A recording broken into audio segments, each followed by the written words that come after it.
Que l'on soit fan de Cutie ou pas, un nouveau film de Quentin Tarantino, ça se déguste, ça se savoure, ça s'analyse, et c'est toujours très intéressant à observer d'un point de vue cinématographique.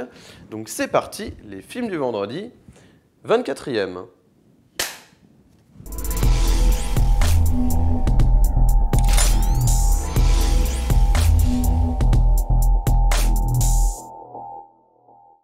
Salut à tous et bienvenue dans les films du vendredi. Après des vacances bien méritées, votre serviteur est de retour pour vous parler des nouveaux films à l'affiche. Et cette semaine, chose promise, chose due, je vais revenir sur le nouveau film de Quentin Tarantino, Once Upon a Time in Hollywood, qui est donc le 9e film officiel de Quentin Tarantino, ou le 10e si l'on compte donc le Kill Bill volume 2. Mais voilà, apparemment donc Quentin Tarantino compte encore faire probablement un dernier film, après ce Once Upon a Time in Hollywood. Mais moi, limite, je trouve ça un peu dommage. Je ne sais pas ce qu'il va nous proposer, il faut voir en 10e film, en conclusion de sa carrière, parce que vous savez que Quentin Tarantino a toujours dit qu'il voulait faire 10 films dans sa carrière, dans sa vie. Donc voilà, on verra bien quelle sera sa conclusion. Mais pour le moment, moi, personnellement, je trouve que ça aurait été une belle conclusion justement à sa carrière. Un petit peu à la manière de Pedro Almodovar avec Douleur et Gloire, hein, qui justement met beaucoup de sa personne dans le film, si vous voulez. Hein. Le film est très personnel. Et c'est ça que j'aime beaucoup, c'est qu'on a un Tarantino très personnel, mais en même temps qui n'a pas tout à fait à voir, si vous voulez, avec ce qu'il a fait auparavant, quoi. C'est-à-dire que vous allez retrouver certains codes, des clins d'œil, mais là, il s'essaye vraiment à une autre...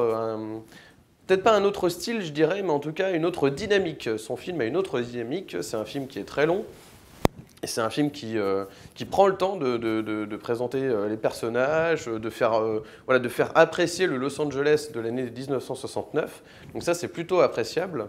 Donc voilà, donc le film nous raconte donc l'histoire de Rick Dalton, interprété par Leonardo DiCaprio, un acteur sur le déclin qui était autrefois vedette d'une série télé de genre western, dans lequel il interprétait un cow-boy ou un shérif ou je ne sais plus. Hein. Voilà, en tout cas, il jouait dans cette série, il avait un énorme succès, c'était le premier rôle, etc. Le genre de feuilleton, si vous voulez, qui a été fait un petit peu à la chaîne hein, pour la télévision. C'est un petit peu l'effet que donne cette série en noir et blanc. Et donc aujourd'hui, on est en 1969 et Rick Dalton essaye de retrouver des rôles dans un Los Angeles qu'il ne reconnaît plus, en tout cas un Hollywood qu'il ne reconnaît plus, une industrie qui a changé, qui a muté, accompagné de son cascadeur Cliff Booth, interprété par Brad Pitt.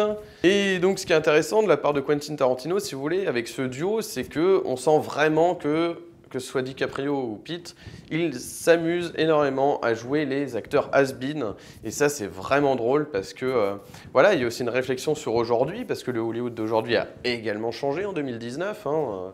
Il y a énormément de choses qui ont évolué et se sont métamorphosées. C'est vraiment d'autant plus intéressant de voir que ces vieux acteurs-là essayent de revenir aussi dans le cinéma, comme Al Pacino qui est dans le film. C'est hallucinant de voir Al Pacino aujourd'hui, en 2019, quoi. Je trouve ça fou. Ça fait penser un petit peu à ces vedettes, si vous voulez, aujourd'hui, qui se retrouvent dans des directs ou DVD, comme John Travolta, des acteurs comme ça, même parfois Jim Carrey, qui peut succomber justement à l'envie de faire des films comme ça, qui finissent par sortir directement en vidéo. Donc des acteurs qu'on n'a plus trop, quoi. Robert De Niro, pas dans des grands rôles, quoi, des grands rôles forts comme à l'époque, dans les années 70, 80, Donc c'est un petit peu la même chose avec Rick Dalton qui subit la mutation de Hollywood. Il se retrouve sur le carreau ce qui est intéressant, ce que vous avez pu voir dans la bande-annonce, c'est de voir Rick Dalton dans un nouveau rôle et qui se fait complimenter par une petite fille de 8 ans comme dans la bande-annonce, vous voyez bien. C'est ça qui lui redonne un peu espoir et qui lui redonne, si vous voulez, confiance en lui, quoi. Parce que c'est vrai que dans le film, vous allez voir Rick Dalton essayer de jouer. Il ne se souvient plus de ses répliques. Il lutte vraiment pour essayer encore avoir du talent, si vous voulez, en 69. Et c'est intéressant aussi parce que ça montre qu'un acteur peut aussi, avec le temps, perdre peut-être son talent à force d'attendre des rôles, à ne plus savoir jouer finalement, à essayer de lutter pour retrouver la verve qu'il avait autrefois. Donc ça, c'est bien retranscrit dans le film. Personnellement, je ne sais pas pourquoi, mais j'ai moins aimé les passages avec Brad Pitt. Alors c'est vrai que beaucoup disent que c'est le personnage du film, etc.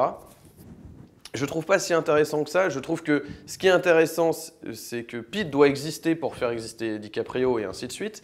Mais je trouve que Pitt donne plus à manger finalement à DiCaprio en montrant la différence de vie, de train de vie entre ce cascadeur qui justement a une vie très simple, très finalement, comment dirais-je, qui fait très classe moyenne finalement, et d'un autre côté, ce Rick Dalton qui vit quand même dans une villa, qui est quand même plus dans un confort, quoi, dans un luxe, un certain luxe de vie, malgré le fait qu'il n'a plus de rôle, quoi. Donc ça c'est intéressant. Ce qui m'a un petit peu dérangé dans le film, vraiment, je ne sais pas pourquoi, mais c'est Sharon Tate, donc, qui est interprétée par Margot Robbie.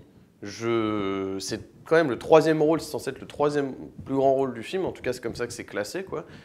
Elle n'a aucune réplique, je ne dis pas qu'elle n'a pas de présence à l'écran, mais à part pour marcher, pour sourire, enfin voilà, non vraiment, je ne vois pas à quoi elle sert d'autre.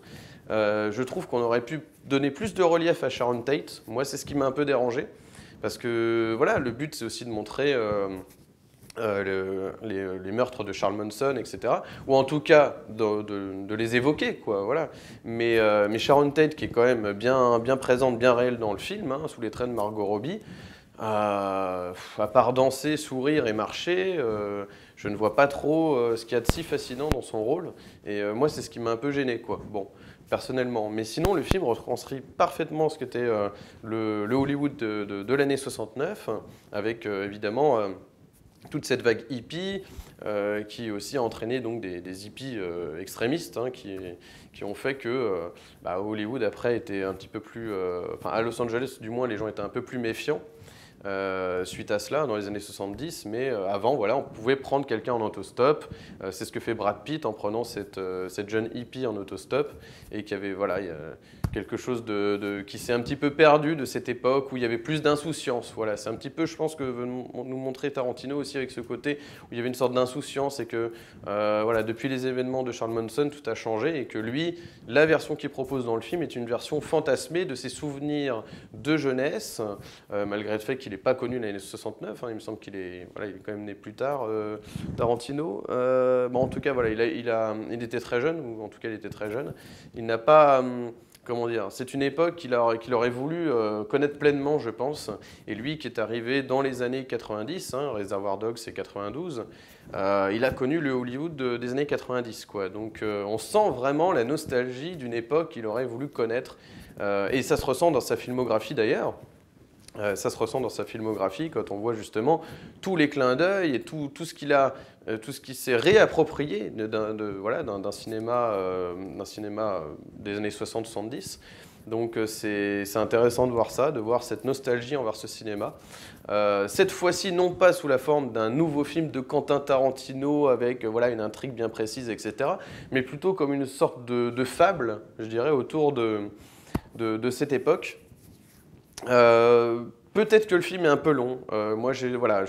Vous allez voir, ce qui est appréciable, si vous voulez, ce qui ne dérange pas de rester 2h42 dans la salle, c'est parce que vous avez des grands acteurs, parce que vous avez aussi un Los Angeles qui est de l'année 69, qui est très très bien reconstitué, etc. Donc il y a vraiment un travail de reconstitution qui est magnifique. Les enseignes, les nouvelles enseignes, des magasins, des restaurants qui commencent à arriver, qu'on connaît toujours aujourd'hui, des chaînes de restaurants, voilà, sans les citer, voilà, parce que ça n'a aucun intérêt, mais voilà, et c'est intéressant de les voir, voilà, de les voir naître à cette époque-là. Il y a des choses très belles, des scènes très très bien réalisées, mais je ne sais pas ce qui m'a manqué. Voilà, je vais vous donner mon avis sur le film. Vraiment, je pense qu'il me faut une deuxième lecture, parce que je vois un tel engouement à propos de ce film que je me dis moi-même, hein, moi j'y suis allé sans attente. Je savais que ça me plairait beaucoup de voir un film de Quentin Tarantino sur le Hollywood des années 60, 70, mais voilà, j'en attendais pas plus. Et c'est sympa, c'est bien, c'est intéressant, mais je ne sais pas ce qui me manque pour dire que ce film est vraiment pertinent sur le sujet, comme peuvent l'être d'autres films comme Ed Wood par exemple, où on voit bien les difficultés à être artiste à Hollywood, à devenir cinéaste. Dans Map to the Stars aussi de David Cronenberg, Mulholland Drive de David Lynch, voilà, il y a énormément de films comme ça, et même The Neon Demon dans une moindre mesure, mais quand même si c'est le milieu du mannequinat, on voit quand même que percer à Hollywood, voir comment durer, etc., quels sont les critères à respecter. Et puis parfois ça tient à un fil, quoi, et c'est ça que montrent tous ces films. Et je trouve que voilà, il y a de ça dans le film de Tarantino, mais je ne sais pas ce qui me manque pour que En tout cas, je ne pense pas qu'il faut le voir comme une vraie réflexion sur l'époque. Je pense qu'il faut voir ce film uniquement pour entrer chez Tarantino, qui pourrait relater ça dans un ouvrage. Voilà, je sais pas, imaginons qu'un jour il fasse sa biographie, qu'il parle de tous ses fantasmes de cinéma, etc. Il faut le voir un peu comme ça. C'est un petit peu un livre ouvert sur Tarantino qui nous explique, nous partage son Hollywood fantasmé de 69, sa version à lui. Alors je ne peux pas révéler la fin encore une fois, mais avec sa relecture de certains faits. Voilà, voilà, c'est en ça que ce film est intéressant et c'est en ça c'est comme ça qu'il faut le prendre. Voilà. Vous savez, ma devise, c'est prenez les films pour ce qu'ils sont. Il faut le voir comme une œuvre, comme une entrée dans les fantasmes et voilà, de Tarantino, quoi. En gros, voilà, c'est ça. Donc voilà, je pense qu'il faut le prendre vraiment comme ça. Et d'autre part, quand même, pour le spectateur, parce que voilà, je parle de spectateur lambda, mais pour celui qui vient consommer un film uniquement, en dehors des fans de Tarantino qui viennent voir un film de Tarantino, pour le spectateur lambda qui est dans la salle, qui vient consommer son film, je pense quand même qu'il y a quelques scènes savoureuses, mais qu'il risque de trouver le film un peu trop long, parce que ces moments n'arrivent pas assez souvent, je trouve. Voilà. Les moments où on voit jouer Rick Dalton, c'est savoureux, parce qu'on voit justement la difficulté de se remettre en selle, un peu comme le cow-boy sur le cheval, de se remettre en selle justement, après avoir attendu des coups de téléphone pendant je ne sais pas combien de temps.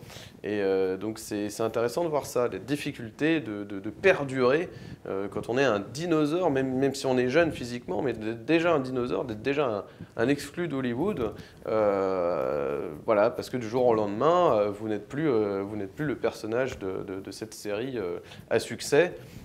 Parce que la série s'arrête, etc. Et que voilà, vous n'arrivez plus à exister, que ce soit à la télévision ou au cinéma. Donc ça, c'est bien retranscrit, il n'y a aucun problème.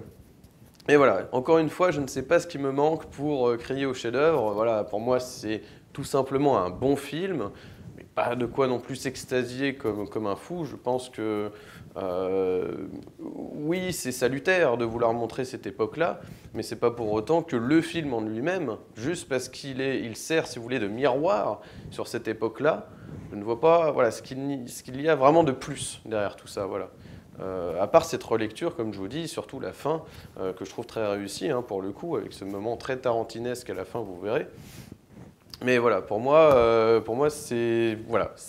Le film est un petit peu inégal, si vous voulez. Voilà. C'est-à-dire qu'il y a des moments très, très forts, très pertinents sur le sujet, sur Hollywood, voilà, qui subit une pleine mutation à cette époque-là. Et en même temps, des moments voilà, ça retombe un petit peu, si vous voulez. Donc voilà, c'est ce côté inégal qui me fait dire quand même que ces 2h42 de Once Upon a Time in Hollywood auraient pu être un petit peu plus resserrés. Voilà, je pense que ça aurait été pas plus mal. Mais sinon, voilà. Et encore une fois, le fait que Margot Robbie soit sous-exploitée, je trouve ça un peu triste, un peu dommage. Bon, voilà. Juste un petit mot par rapport à la BO. Alors moi, j'étais très content de retrouver The Mamas and the Papas, plein de groupes comme ça des années 60, de la période hippie, Woodstock, etc. J'ai trouvé ça magnifique. Mais alors le truc, c'est que je trouve que l'utilisation des musiques dans le film est un petit peu random, un petit peu aléatoire. Et ça, c'est un petit peu dommage. J'aurais voulu que justement les musiques interviennent, si vous voulez, dans des moments bien précis, dans des moments où où la scène et la musique, si vous voulez, prennent sens en même temps. C'est-à-dire que voilà, je trouve que parfois, on a un petit peu l'impression que c'est pour nous vendre la BO à la sortie. Donc c'est des très très belles chansons de l'époque, il n'y a aucun souci. California Dreaming par exemple, une musique très très connue.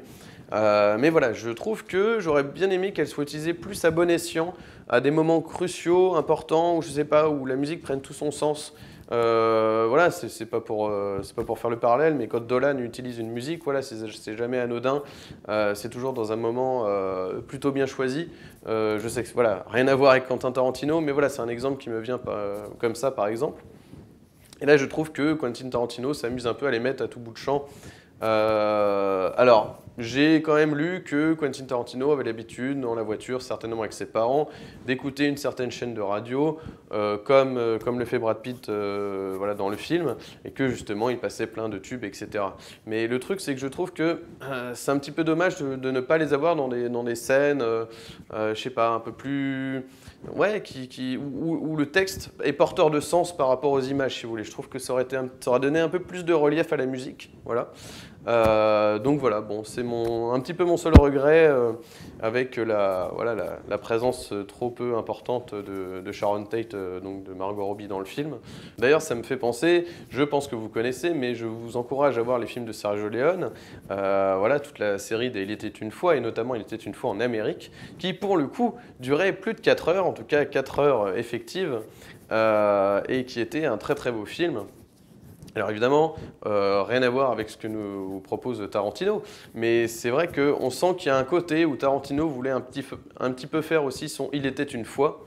Donc voilà, voilà, je vous encourage par ailleurs à voir « Il était une fois en Amérique », qui pour le coup remplit bien ses 4 heures. Voilà, c'est plutôt justifié. Voilà, donc écoutez, je vous encourage tout de même à aller voir Once Upon a Time in Hollywood. Ce serait, vraiment culotté de ma part de dire que c'est juste bof, etc. Non, je pense qu'il y a quand même des choses intéressantes dans le film. Moi, il y a des moments que j'ai trouvé quand même percutants. Mais j'ai trouvé ça, voilà, inégal. Le truc, c'est que j'ai trouvé ça un peu inégal par moment.